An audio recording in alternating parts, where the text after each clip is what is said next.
Yeah, that's close enough. So we are here. It will not take long to finish up talking about consumer surplus today. Then we'll go back and pick up an interesting chart out of this article to show you a very different way of managing the environment than the way we do it in the U.S. At 3:15, we will have a guest, one of our graduate students, Lydia Ashton. Lydia will talk to you about the X Lab. And the reason for wanting to do this is she's running experiments in the X Lab. And I'm sure that's the one thing she won't be able to tell you anything about her own work, or at least she won't be able to tell you a minimum amount. She's hoping that some of you will come up and do it. You get paid for doing it. You might learn something about what people do for experimental economics in the process. So she'll give a pitch at 3:15, and then we'll turn the mic off when she does. I am gone in an hour and a half. I will walk out. My wife will snatch me. We'll try to beat the traffic down to LA and see her mother for the Jewish holidays. And therefore, I won't be here Thursday. I won't be here Friday. Thursday, you have a review session. Deirdre is going to lead a review session. She will do it based on the way. She will do it based on some problems that she'll give you and show you how to work. But if I did it, I would have gone through a review sheet, which is here, which just kind of gets the highlights of the past several weeks. I think her way will be better.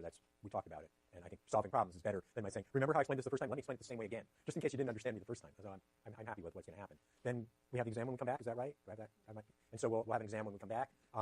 There are 2 people who need extra time for the exam. You shouldn't identify yourselves.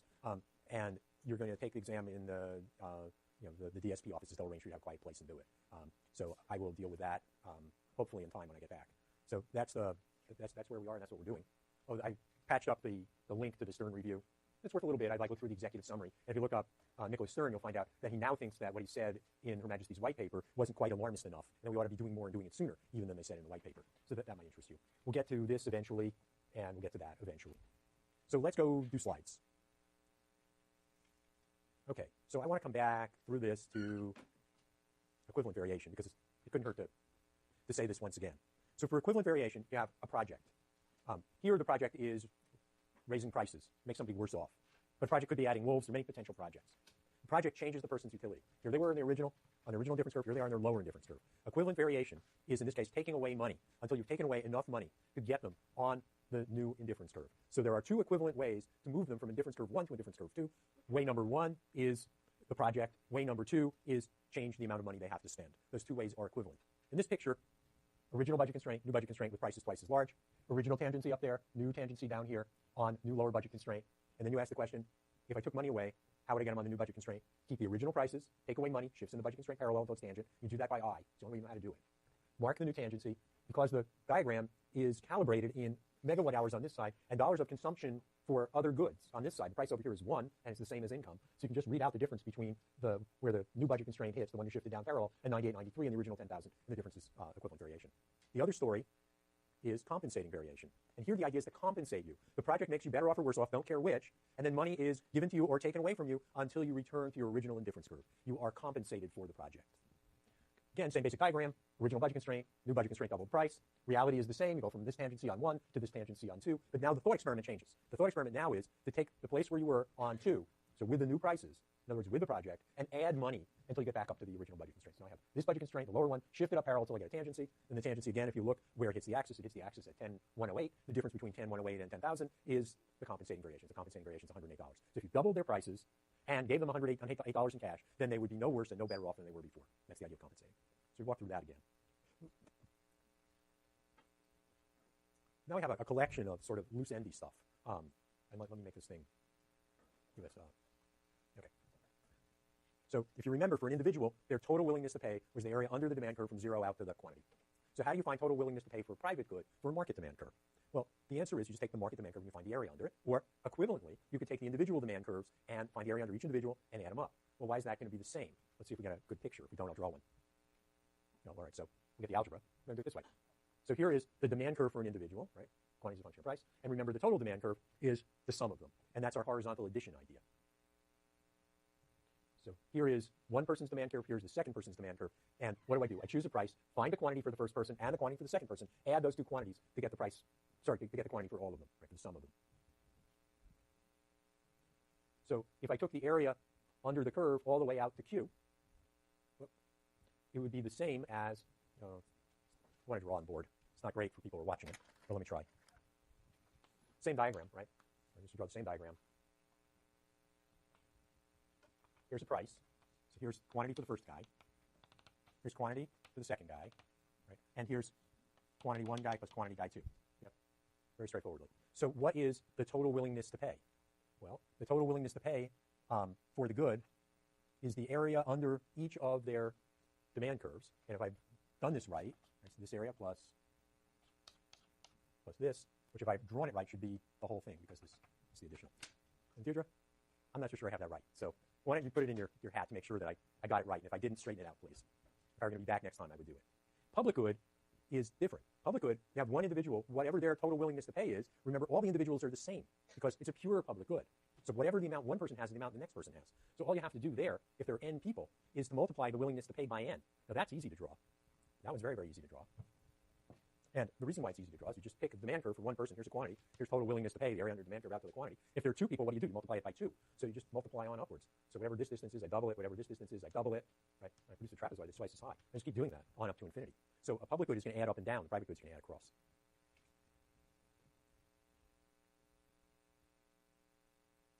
Okay. What's wrong, fundamentally wrong, with consumer surplus and its exact cousins, EV and CV? They don't say anything about who gets the money. Right? They say a word about that.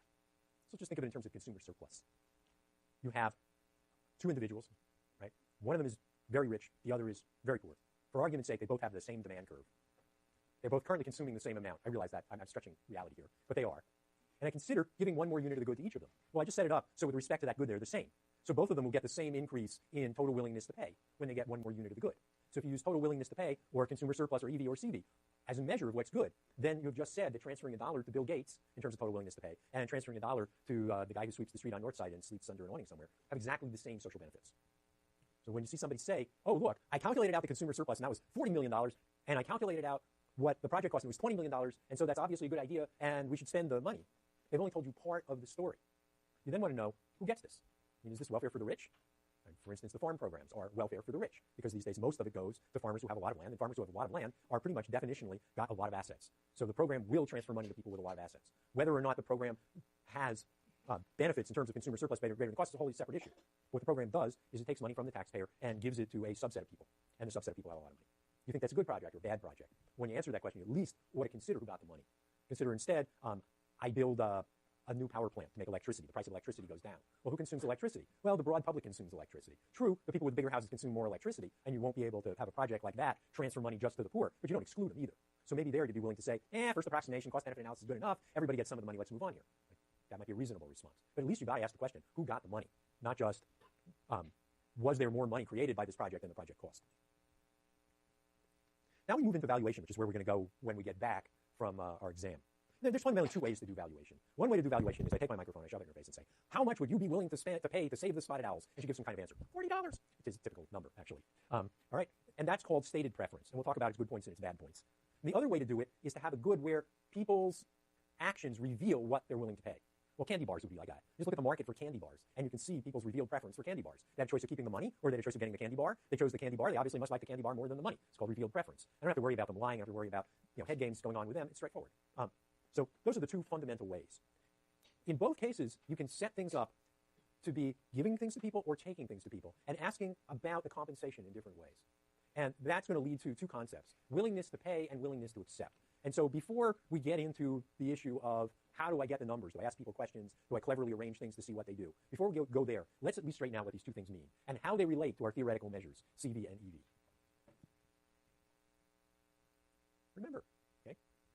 So willingness to pay. So here's a question. I'm going to ask them in terms of questions. What is the most money you would be willing to pay? Yeah, that's easy. To have wolves in Yellowstone. So what's going on in that question? I want to know the most amount of money you would pay for the project to say add 5 wolves to Yellowstone. Fair enough? And you presumably would give me an answer. And if I added the 5 wolves and took that money away from you, then you'd be no better off and no worse off than before. You agree?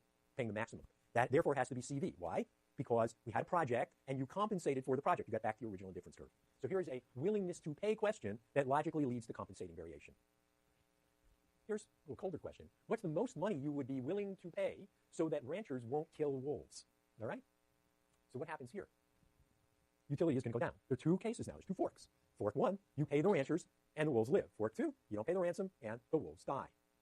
And both answers get you the same utility. So you have measured equivalent variation. Yeah? So the words willing to pay can set you up this way or that way. Just the fact that you know it's willing to pay doesn't tell you what you're measuring. You actually have to go figure it out. Do you end up worse or better off after 2 branches of a question? Okay, CV. Do you end up put back where you were before? It's CV. The most obvious question to ask, if you have to ask questions, is this one. This is the most obvious one to ask. People understand this faster than anything else. This is understandable, but this is mostly understandable if you understand the concept of ransom. Yeah.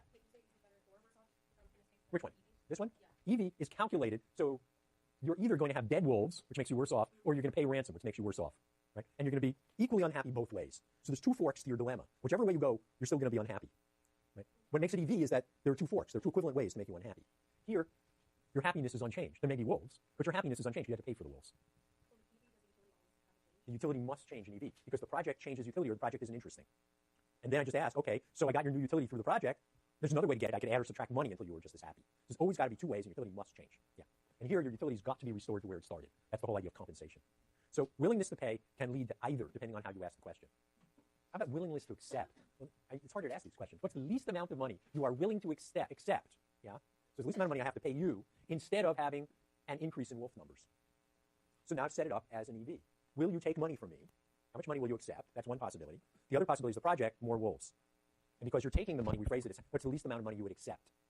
So willingness to accept can easily be rigged to be EV, but of course, the least amount of money you're willing to accept to allow ranchers to kill wolves is going to get CV. The wolves die, right? And you get money. And the money compensates you for the wolf deaths. And so it's CV. So whether you're giving people money in your thought process or taking money from them doesn't by itself determine what you're measuring. You actually have to look at the question. And the key thing to determine, you're looking at CV or EV, is CV, they always get stuck back on their original utility.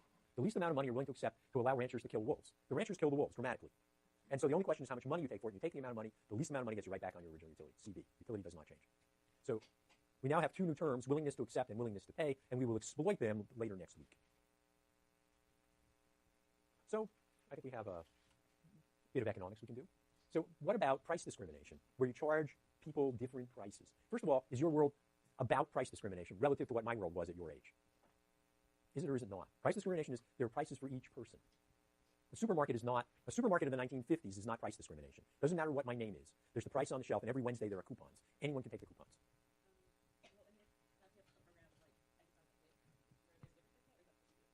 I think that's a government subsidy. I don't think that's the store charging a different price. Yeah, the WIC is an interesting world, but I don't think that's where we want to go. Yeah, you do. Is this going to be good or bad? Yeah. Are you sure? Yes. But what's really going on there? What? Yeah, so they split the market in two. And they're capable of noticing that, you know, some of us always shop Safeway. You always shop Safeway. I guarantee you, you will get less good prices than those of us, you know, who being Berkeley shop around. We have no loyalty. None.